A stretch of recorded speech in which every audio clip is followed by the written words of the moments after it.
వసంత కోకిల వనమంతా పిలుపులా వసంత కోకిల జగమంతా గెలుపులా. సంజయ్ జీవితం గురించి నిజం తెలిస్తే కానీ వాడిలో మార్పు రాదు. అది తెలిసిన తర్వాత తట్టుకునే శక్తి వాడికి లేదు. సంజయ్ దూరమైతే బ్రతకలేనని చెబుతూనే ఆ దూరానికి కారణమైన వ్యక్తిని, మోసం చేసిన సంధ్యని అస్సలు వదిలిపెట్టనని చాలా కోపంగా మాట్లాడుతున్నాడండి.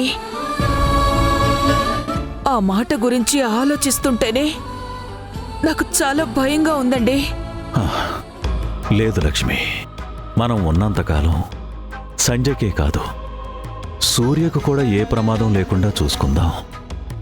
అవసరమైతే మన ప్రాణాలైనా అడ్డు పెడదాం. ఎందుకంటే ఈ పాపపు కోపం మొత్తం మన కన్న ప్రేమ వల్లే కదా. అందుకు మనం బలైపోయినా బాధపడొద్దు. వాళ్ళ బాగు కోసమే ఆలోచిద్దాం. సంధ్య మారిపోయిందని ఏకరువు పెడుతున్నాడు కానీ సూర్యలో చాలా భయంకరమైన మార్పు వచ్చిందండి. ఈ మాట మాత్రం నిజం లక్ష్మి. ఎప్పుడూ కోపమే లేకుండా నవ్వుతూ నవ్విస్తూ ఉండేవాడు. అలాంటిది వాణ్ణి మనస్ఫూర్తిగా నవ్వడం చూసి ఎన్ని రోజులయ్యిందో. దానికి కారణం మీలో మీరు చర్చించుకుంటే దొరకదు. మీ కోడల్ని లాక్కొచ్చి చేస్తున్న తప్పులకి చంపలు వాయిస్తే తెలుస్తుంది. సూర్య, పొరపాటుల్ని నిజమనుకుంటే ఎలాగా? ఒక మనిషి మీద అనుమానం మొదలైతే అన్నీ అబద్ధాలుగానే కనిపిస్తాయి, మోసంగానే అనిపిస్తాయి. సంధ్య గురించి ఏం చెప్పినా మీరిలా మాట్లాడతారని నాకు తెలుసు. అత్త మామల్ని అమ్మా నాన్న అని పిలిచినంత మాత్రాన కన్న కొడుకుని నిందించడం, వాడి బ్రతుకు మీద బాధ్యత మర్చిపోవడం తల్లిదండ్రులుగా కరెక్ట్ కాదు. అది తెలుసుకోండి. ఇదండి వీడి పరిస్థితి.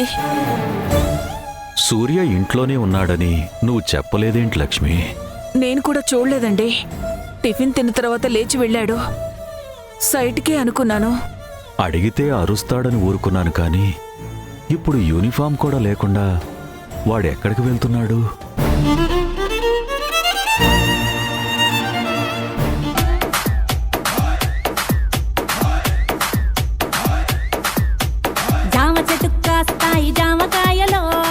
జ్యూస్ తీసుకోండి. ఏం పాట అది? సూపర్ హిట్ సాంగ్ ఇది.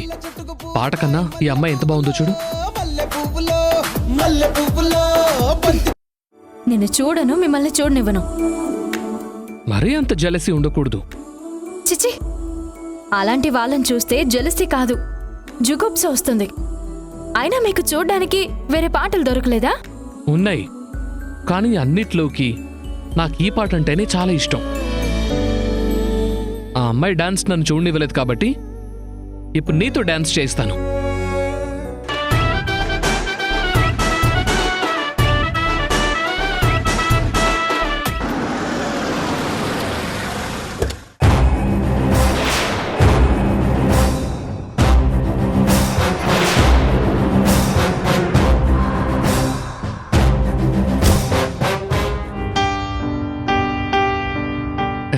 వదలండి, ఇంకా చాలా ఆపండి. మీతో డాన్సులు వేస్తూ కూర్చుంటే అక్కడ పనులు ఎవరు చేస్తారు?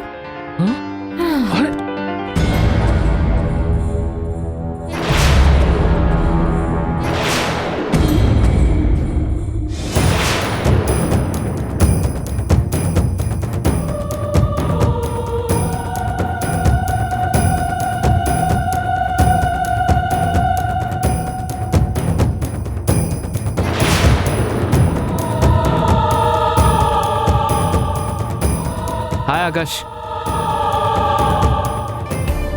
Hi Surya, come on.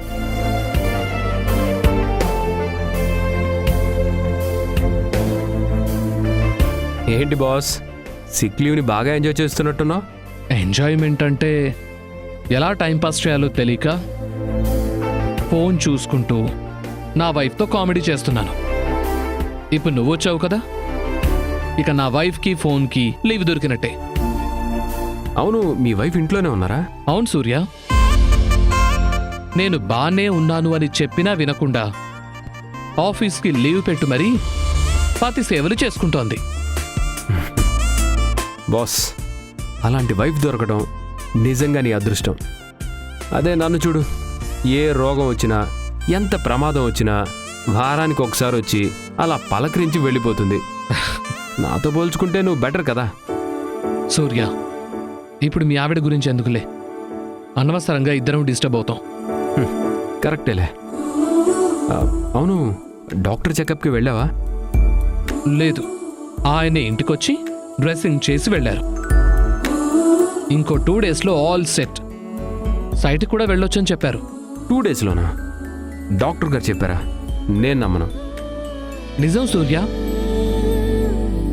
కావాలంటే డాక్టర్ గారికి ఫోన్ చేయి, నువ్వే, నేను నంబర్ ఇస్తాను. నీ హెల్త్ గురించి మాట్లాడాల్సింది డాక్టర్తో కాదు, మీ వైఫ్తో. ఆవిడైతేనే నిజం చెప్తారు. సరే, ఇప్పుడే పిలుస్తాను. డాక్టర్ ఏమన్నారు తన మాటల్లోనే విను. సూర్య, సంధ్య వచ్చిన వెంటనే నా గురించి కంప్లైంట్ ఇవ్వటం, ఇద్దరూ నన్ను తిట్టుకుంటూ కోపంగా మాట్లాడుకోవడం ఇలాంటివేవీ చేయకూడదు. పసి హృదయం తట్టుకోలేదు.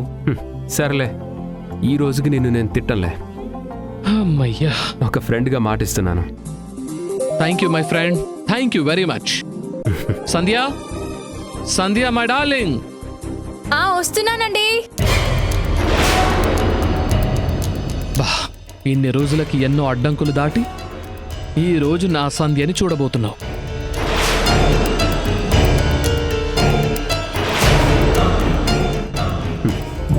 చూసిన తర్వాత మా ఈడు జోడు ఎలా ఉందో నువ్వే చెప్పాలి. మీది పర్ఫెక్ట్ జంట ఆకాష్. ఆమె గురించి నువ్వు చెప్పే మాటల్లోనే ఆ విషయం స్పష్టంగా అర్థమవుతుంది. ప్రత్యేకించి చూడాల్సిన పని లేదు. అలా అని సంధ్య రాకుండానే, తనని చూడకుండానే నువ్వు వెళ్ళిపోతావే ఏంటి? నోనో, ఇంతవరకు వచ్చి ఎందుకు వెళ్తాను? ఈరోజు మీ వైఫ్తో మాట్లాడి పరిచయం చేసుకొని ఆ తర్వాత వెళ్తాను. Okay, done.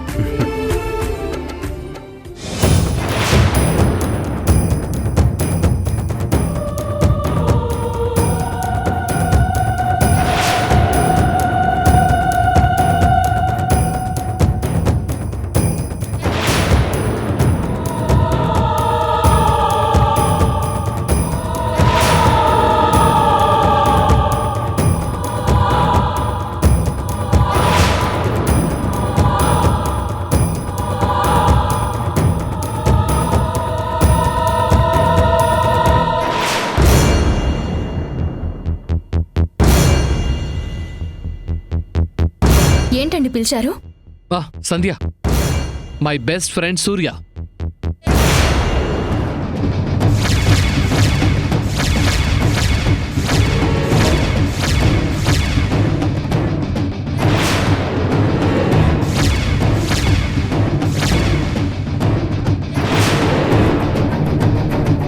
సంధ్య, నువ్వేంటి ఇక్కడ?